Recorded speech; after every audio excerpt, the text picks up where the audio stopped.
Okay, Mr. Zhou, Dr. Chang, Professor Lau, ladies and gentlemen, on behalf of the Chinese University of Hong Kong, I would like to welcome you warmly to the lecture by Mr.赵煥復, Consul General of the Republic of Korea in Hong Kong and Macau. 영사님의 CUHK 방문을 진심으로 환영합니다. 네. I am Seo Lee, an exchange student here at the Chinese University of Hong Kong, coming from Yonsei University, Korea.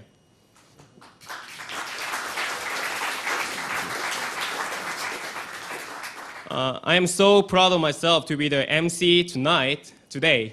Today's lecture by Mr.赵煥復is one of the lecture series by famous diplomats, including those from mainland China, Germany, France, US, UK, and Japan.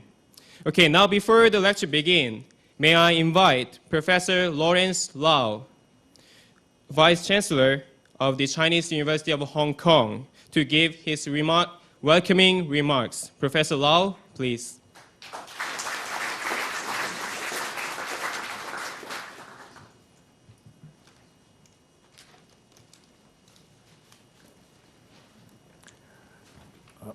Consul General, Consul Chairman, distinguished guests, colleagues, students, ladies and gentlemen. Good afternoon to you all, and welcome once again to the Chinese University of Hong Kong. It is my great honor and privilege to have with us today Mr.赵煥復, the Consul General of the Republic of Korea in Hong Kong and Macau, as our distinguished speaker. This is the 8th in our series of lectures by Consuls Generals in Hong Kong, and Mr. Cho will speak to us this afternoon on a subject of vital interest. For a permanent peace on the Korean Peninsula and in Northeast Asia, beyond the nuclear challenge and the Cold War. Mr. Cho graduated from Seoul National University, the leading university in Korea, and began his diplomatic career in 1975 when he joined the Korean Ministry of Foreign Affairs. His overseas postings since 1979 have taken him to Switzerland, Bolivia, Mexico, France, Kenya, Canada, and China, where he gained extensive experience in multinational diplomacy. And before assuming the post of Consul General in Hong Kong in September 2004, he was minister at the Korean Embassy in Beijing for 3 years. Other than his many postings to Korean embassies abroad, Mr. Cho has also held key positions in different departments of the Ministry of Foreign Affairs, namely the Director of the Economic Organizations Division from 1988 to 1990, as Director General of the International Economic Affairs Bureau from 1995 to 1996, and Executive Director of the Korea International Cooperation Agency in 2000. In the year 2000, he was appointed Director General of the International Economic Affairs Bureau under the restructured Ministry of Foreign Affairs and Trade. Over the years, he has represented the Republic of Korea in many important international negotiations and is well-versed in the trends of South Korea's foreign policy, particularly in the areas of trade, development, and environmental issues. On a more personal note, not all of us may be aware that Hong Kong is in fact the first city that Mr. Cho visited when he left Korea for the first time, understand, in 1976, on his way to Indonesia to attend an international conference. After some 30 years, he's now back in this city to take over the helm of the Korean Consulate General. He will have ample opportunity to enjoy the local delicacies, Hong Kong delicacies of wonton, I understand, and pineapple buns, which he loves so much. Mr. Cho is going to enlighten us today on the prospects for peace in the Northeast Asian region, North Korea's first nuclear test last month, and the deadlock in the Six Nation talks have generated grave concern among the international community. Could this crisis be seen as the catalyst for a permanent peace on the Korean Peninsula and in Northeast Asia as a whole? I'm sure you can't wait to share Mr. Cho's insights on this very topical subject. So, ladies and gentlemen, please join me in warmly welcoming Consul General Cho.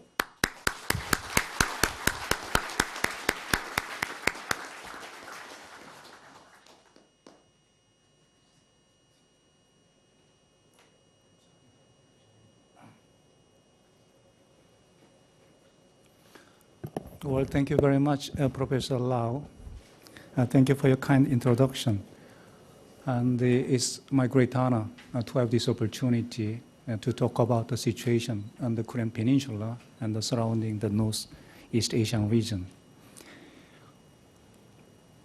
If there is the one word that can properly reflect the aspirations of the Korean people, is peace. Because the peace in the Korean Peninsula was obtained at the expenses of 4 million people's death during the Korean War. After the Korean War, still the Korea is divided into parts, and the Cold War confrontation still remain unchanging. In that sense, historical origin of the North Korean nuclear issue can be traced back all the way to the aftermath of the World War II and also Cold War. In that sense, the resolving the North Korean nuclear issue is a part of the broad endeavor to disintegrate the residual, the Cold War structures in the Korean Peninsula. During the Cold War period, the regional security was assured by the military deterrence and containment. And at the time, the South Korea and US alliance, they contribute a lot in preventing the recurrences of the Korean War. Unlike the post-Cold War European countries, there is no solid permanent peace in the Korean Peninsula. So that's why we believe that time has come to establish a lasting and peaceful region both on the Korean Peninsula and the Northeast Asian region. For these purposes, there are two main tasks in building the permanent peace. One is on promoting inter-Korean relations. Another one is on resolution of the North Korean nuclear standoff, which is an imminent and threatening issues. In addressing these two issues, then one should implement in the timely and harmonious way, because these two apparently two different issues are something like the two wheels in one bicycle. This is a Korean map, and you can see, this is, a blue line is a so-called demarcation line. And then the 2 kilometers from the north, 2 kilometers to the south is called the demilitarized zone. This is a nobody's land, a lot of landmines and so on. During the Cold War period, between the South and North Korea, there is no contact, no communication, and no the crossover. Even though these days we have a limited contact with the North Korea, but still for ordinary people, that we cannot have a direct contact, we cannot go to North Korea. This is a short comparison between South and North Korea, and all these data on the basis of 2005. And the population-wise, that the South Korea is a little bit more than 2 times bigger than North Korea, while that the land area, North Korea is about 20% larger than South Korea. But when you see the economy, the GDP size, South Korea is almost 40 times bigger than North Korea. And the GDP per head, South Korea is 18 times higher than North Korea. But the biggest difference in terms of economic strength comes in the form of the trade volume. South Korean, the external trade amount is more than 150 times bigger than North Korea. So in that sense, economy-wise, the competition is over. How can you compete with a country whose economic size is 2.5%, whose external trade volume is less than 1% of South Korea? That's one of the reasons behind implementing the engagement policy. But when you see the conventional forces, then the figures are somewhat different. When you consider total numbers of military personnel, North Korea maintains still 1.1 million soldiers, while South Korea a little bit less than 700,000 people. So in that sense, the North Korea is superior in about 1.6 times and bigger than the total numbers of the South Korean military. But when you see the defense spending, North Korea spent $5 billion last year, and South Korea spent $21 billion. So in that sense, South Korea has spent 4 times bigger. But when you consider economic size, North Korea, such a poor country, has spent 25% of their GDP for military purposes, while South Korea, with 4 times bigger defense amount than the proportion to our economic size is only 2.5 times. So you can easily guess that North Korea, with such a difficult economic the situation, then that's why they are pushing so-called Army First policy. The first task, namely the inter-Korean relations. As you see that the South Korean government since 1998 they continues to implement a so-called engagement policy. In the previous government is called something like a sunshine policy, and in this present government is called the peace and then the co-prosperity policy, but the context is the same. The very core of this engagement policy is to bring change through increased interactions. There are 2 aspects. One is inter-Korean reconciliation, and another one is confidence-building measures and humanitarian assistance. Among the several measures of inter-Korean reconciliation, economic cooperation, inter-Korean economic cooperation plays a key role because the inter-Korean economic cooperation, beyond economic implication and politically, it can enhance the mutual trust and militarily reduce the tensions. And also, it can pave the way for eventual economic community. And more importantly, we can induce North Korea come to the path of reform and openness. At the same time, confidence-building measures and humanitarian assistance are the priority areas for South Korean government in the process of inter-Korean reconciliation. In this regard, I have brought one quotation from Mr. Willy Brandt, who later has become the Chancellor of the West Germany. In the early 1960s, he mentioned, in implementing the so-called Ostpolitik or East politics, blocking exchanges would result in bolstering the position of East German regime and deepening the division instead of bringing about a change of regime. That is the philosophy, I assume, which has paved the way for the eventual German unification. And the engagement policy, in that sense, had the same context.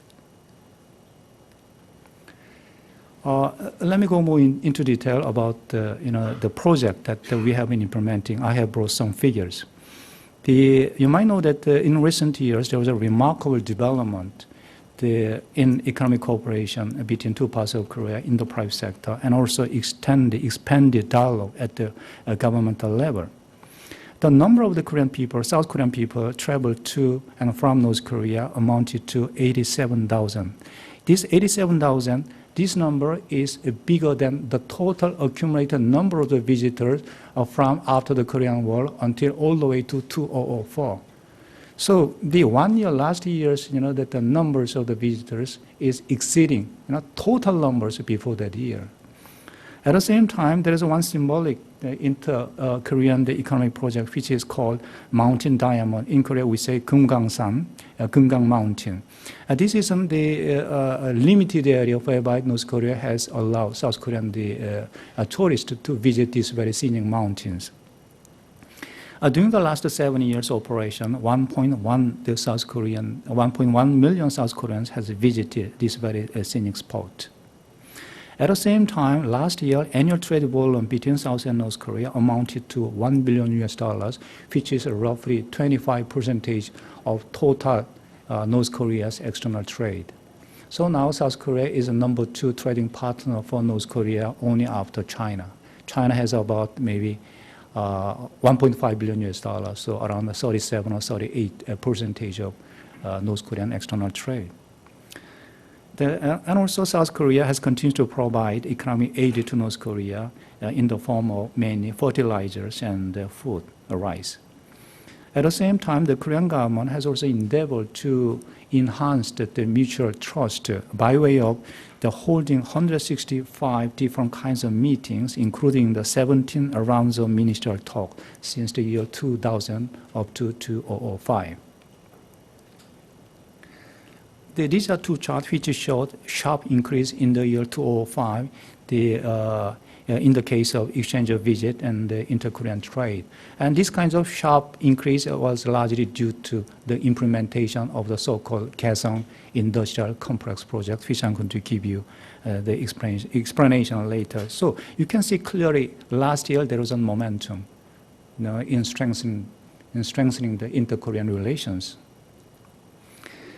The Korea also continues to provide fertilizers to North Korea on average 300,000 to 350,000 tons, and also around 500,000 tons of food aid, particularly rice, we are provided. For your reference, fertilizer is on free of charge, is on grant aid.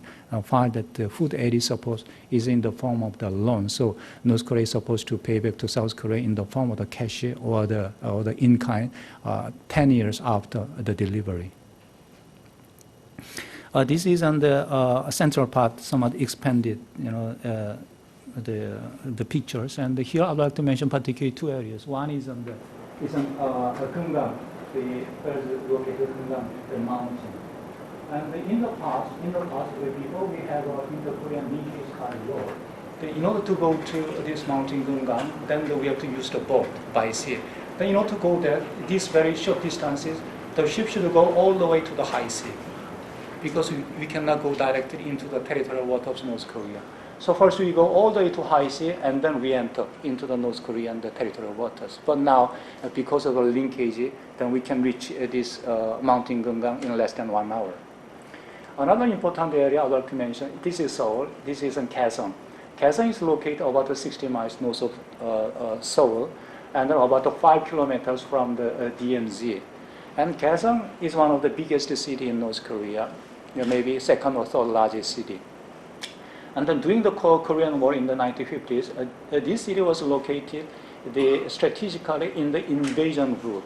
So this is an area where the fierce battle between South and North Korean armies, they fought together. Now, with the implementation of the Kaesong Industrial Complex, this fierce battleground has become the peace zone. This is quite symbolic. And the very logic of the Kaesong Industrial Complex is quite simple. It's something like Shenzhen, the special economic zone in the 1980s. And we provide, South Korea provide the capital, financial resources and technology, and North Korea provide land and cheap the labor forces and land. And this project is quite symbolic because even though this at the moment is on a pilot phase, and this is on rather experimental phases, but it symbolizes something, economic interdependence, between South and North Korea.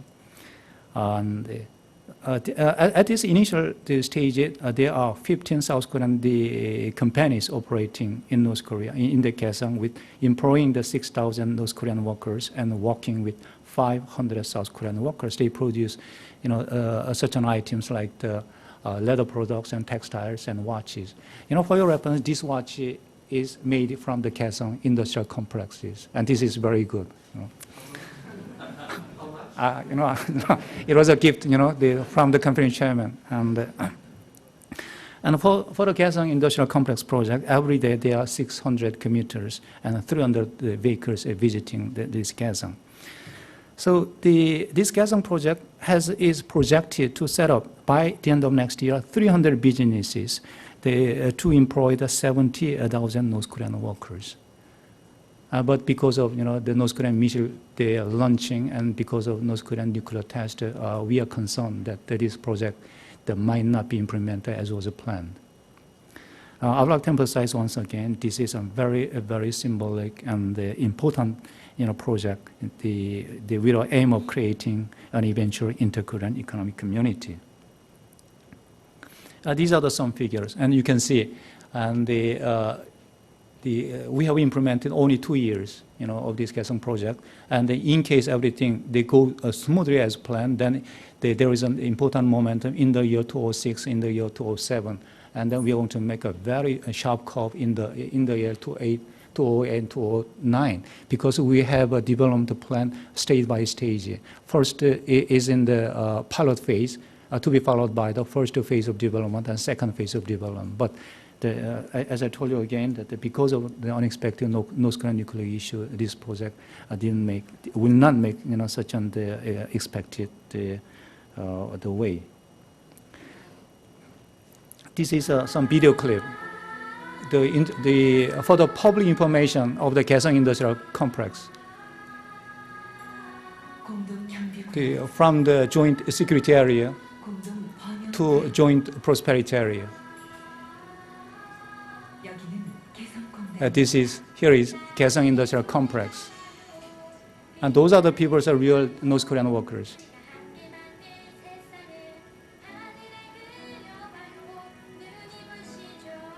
A peace for the economy and economy for the peace.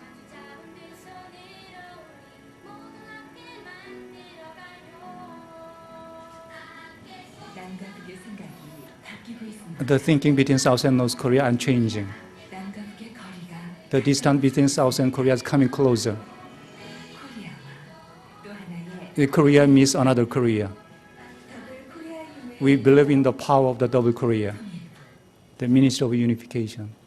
And this is a video clip and to be aired in the Korean TV. So it has two purposes. One, to enhance the understanding about the Kaesong Industrial Complex. And secondly, to mobilize participation of the Korean small and medium-sized companies. Inter-Korean railway and highways, they link two parts of Korea by creating peace corridors through the demilitarized zone, one on the east and the other on the west. And it has a very important military implication because in order to make these corridors, then South and North Korea has successfully removed substantial amount of the barbed wires and landmines. And the railways are physically linked, but in order to learn to make an operation, then we have to make a test run. And but because of North Korean the political situation, North Korea does not give us a green light to make a test run, so we are waiting to get the approval from the North Korea. So apart from this inter-Korean the railway linkage, it has a much more broad implication because once we can connect South and North Korea the railways, then it can be linked further either Trans-China Railway or Trans-Siberian Railway, so we can reach all the way to the Europe. So maybe sometime later, then we can assume that some containers, they're leaving from the Busan port, will be delivered all the way to the Amsterdam. And we have a calculation that economically is much less costly and is much more time saving.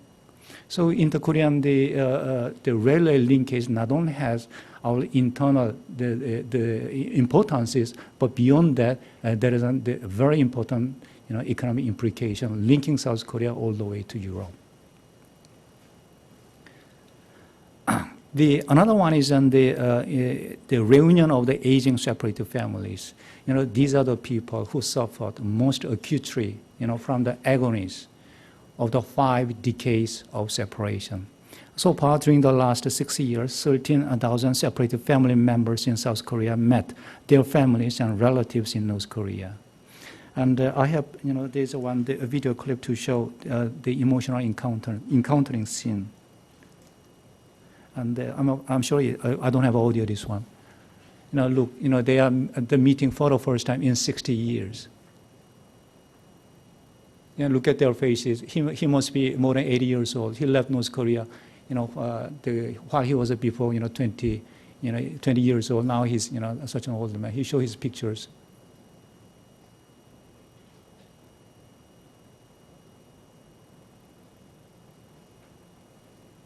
After 3 days, normally they, separate once again because they can't live together. So this is a, parting scene. This is another the emotional and the powerful reason behind the engagement policy.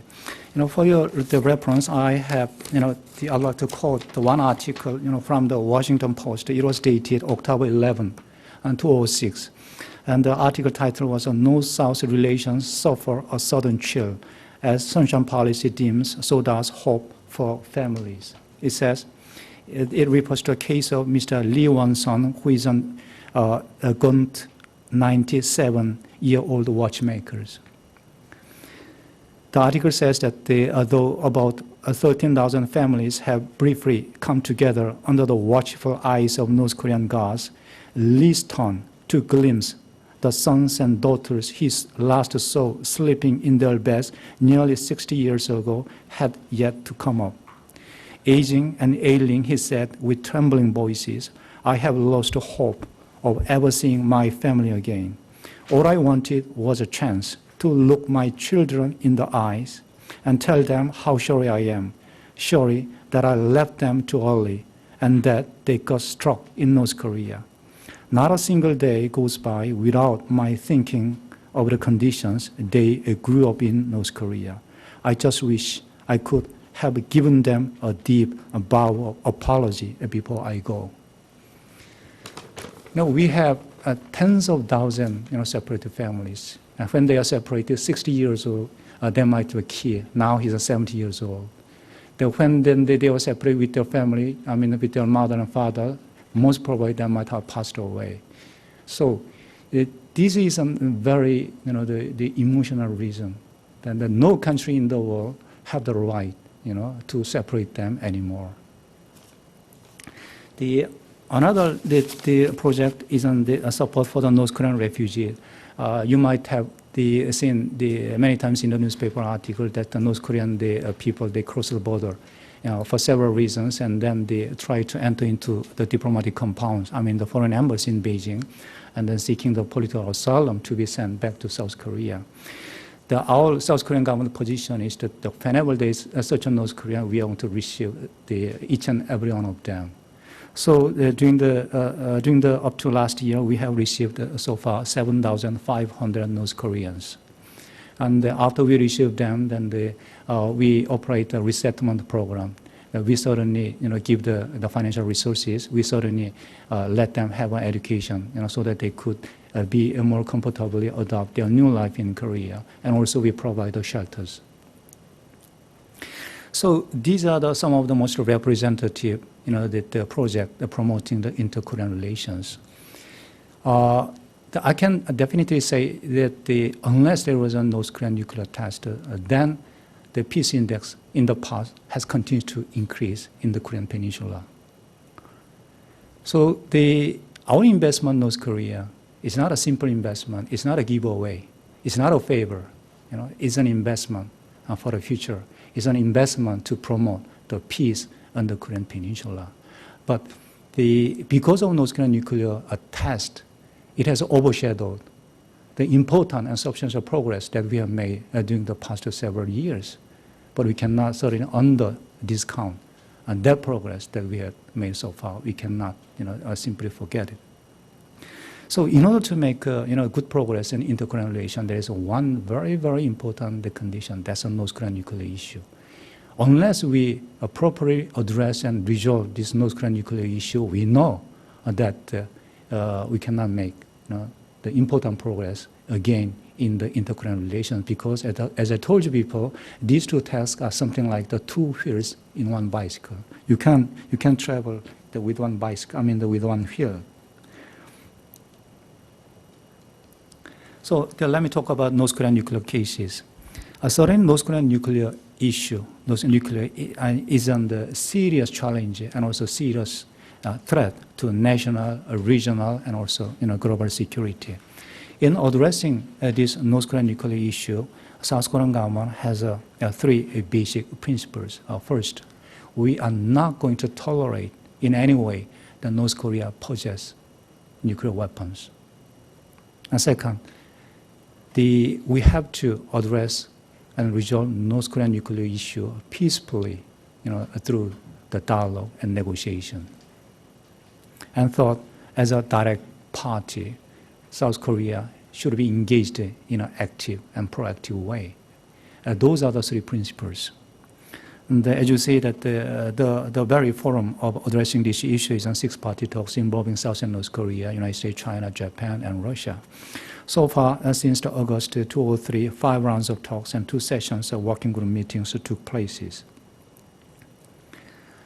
And then the important breakthrough was made about a year ago in September last year in the form of the joint statement. And this is a very, very important statement. And the content is that first of all, a verifiable denuclearization of the Korean Peninsula, and North Korea will abandon all nuclear weapons and existing nuclear programs. These two parts are the commitment of the North Korea.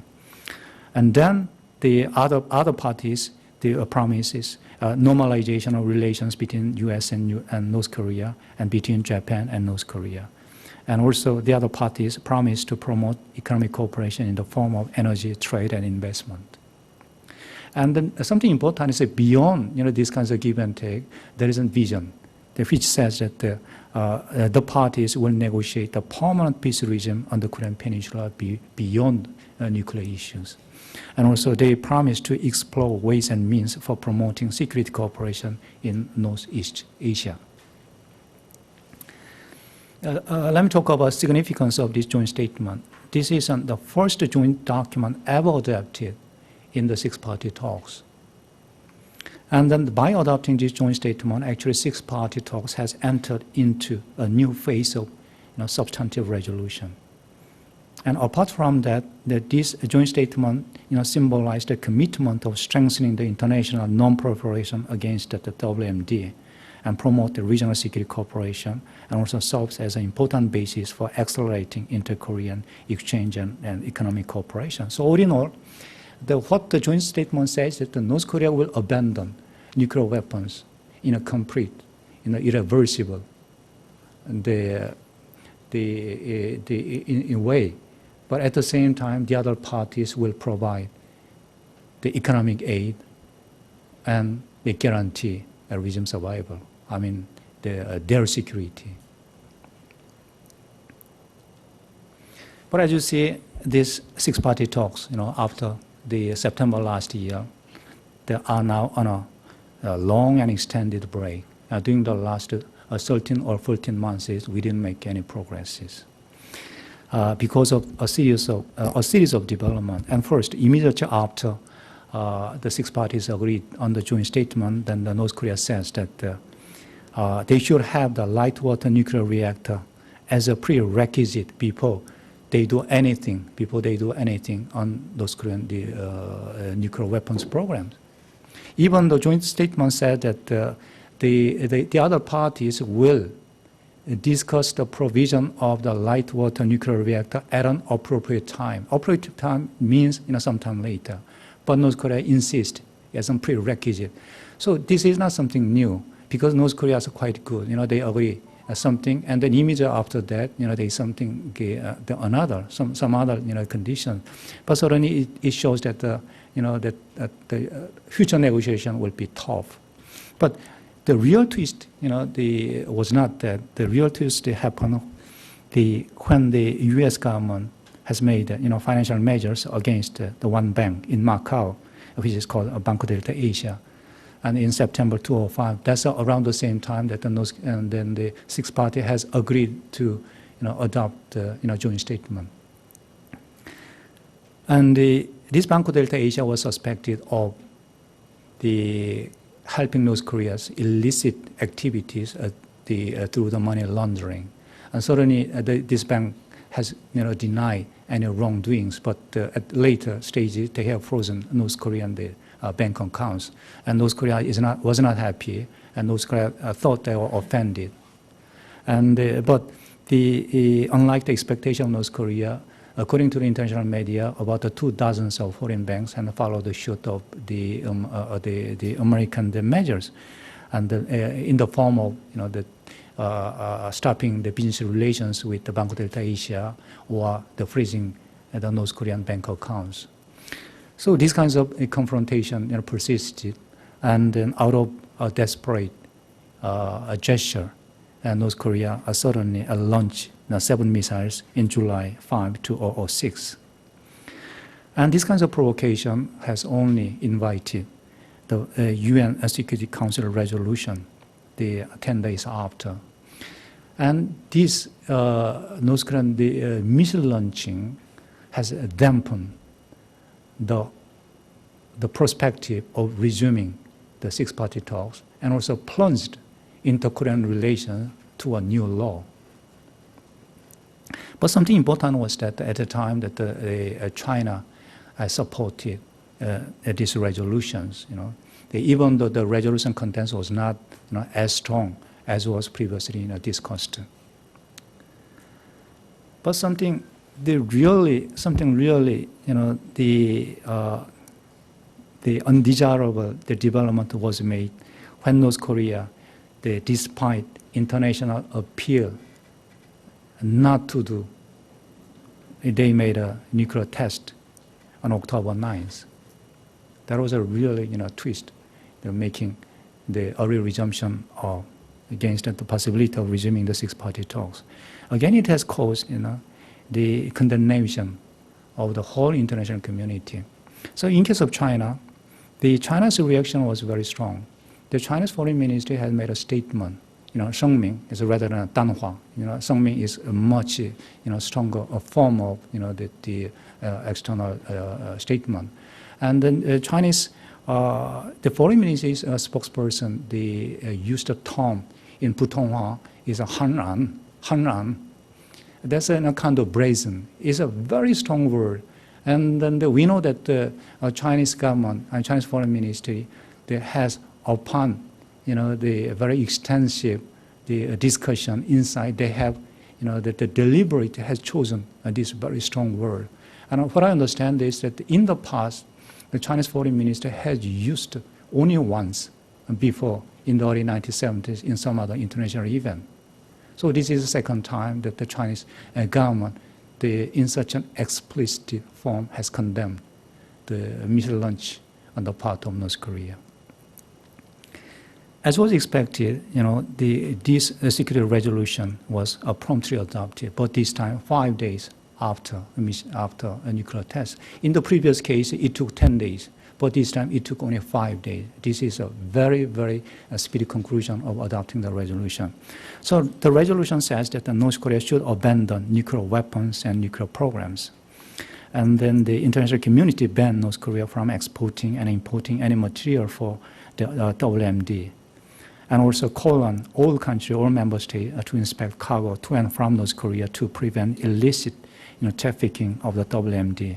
And also order governments to freeze all asset financial resources and also ban the travel of anyone involved in nuclear-related other WMD ballistic missile program. And again, it called on North Korea to return to six-party talks. After the launching and after adopting the resolution, then on the last day of October, there was an informal tripartite talks in Beijing among China and North Korea and United States, and surprisingly, and North Korea has agreed finally to return to six-party talks. And we have an expectation that the next meeting might take place sometime in early or mid-December. Next month is. And at the same, but something surprising is that even though North Korea has clearly mentioned over and again they are not going to return to six-party talk unless the U.S. government lift the financial sanction measures. But apparently that precondition was not agreed by the United States. But the U.S. Certainly has confirmed their intention to engage bilateral talks with U.S. under the framework of six-party talks, and also promise to set up a working group to deal with these financial issues, in particular Banco Delta Asia. This joint statement is a framework for engagement by all parties in the region to address nuclear issues. But more importantly, paragraph 4 says something beyond North Korean nuclear issue. As I mentioned, they are supposed to negotiate a permanent peace regime on the Korean Peninsula at an appropriate separate forum other than the six-party talks. And also the six parties agreed to explore ways and means for promoting security cooperation in Northeast Asia. So this is a kind of vision statement for a permanent peace regime in the Korean Peninsula and also in the Northeast Asian region. So we believe that time has come to draw a concrete roadmap for these broad ideas. But we are concerned that these goals, these ambitious goals, are at the risk of not being implemented because of a state of confrontation, because of the lack of progress in the six-party talks.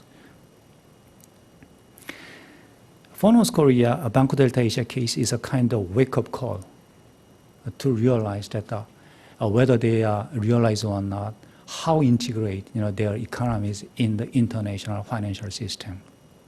And also cascading effects was much bigger, much larger than Pyongyang expected, and also maybe Washington expected. So because of a nuclear test, North Korea is totally isolated in the international community. And at the same time, there is a global consensus on sanctions against North Korea. So we believe that North Korea should have a view from a more broad context about all these issues, rather than to make a reaction on a case-by-case basis, which they normally prepare.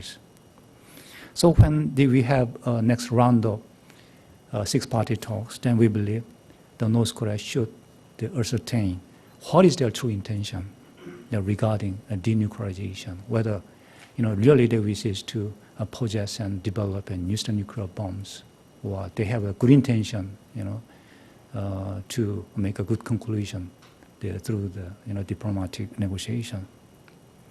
All in all, North Korea should make a timely and strategic decision to get out of the current predicament.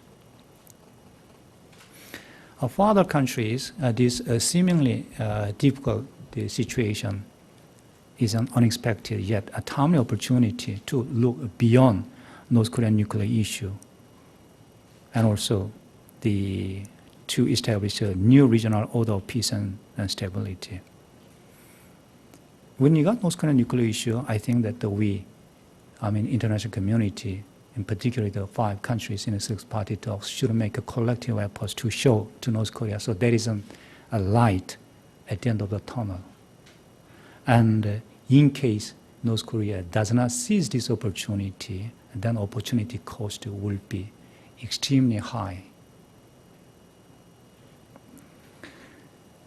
Let me talk about the European cases. The post-Cold War Europe has succeeded in transforming Cold War structures to a new order of the peace. In doing so, I think the wisdom and insight of visionary U.S. and European statesmen must have played a crucial and critical role. In the late 1980s, in the early 1990s, I think, and those statesmen have seized the opportunity in the very tumultuous and chaotic situations. In doing so, I think the multilateralism in the form of NATO, EU, and CSCE. CSCE is a Conference of Security and Cooperation in Europe, is a dialogue forum. There was a very useful mechanism in turning this vision into a workable, coherent framework. As you see, NATO has solidified during the Cold War period transatlantic multilateral security cooperation. While EU as an economic entity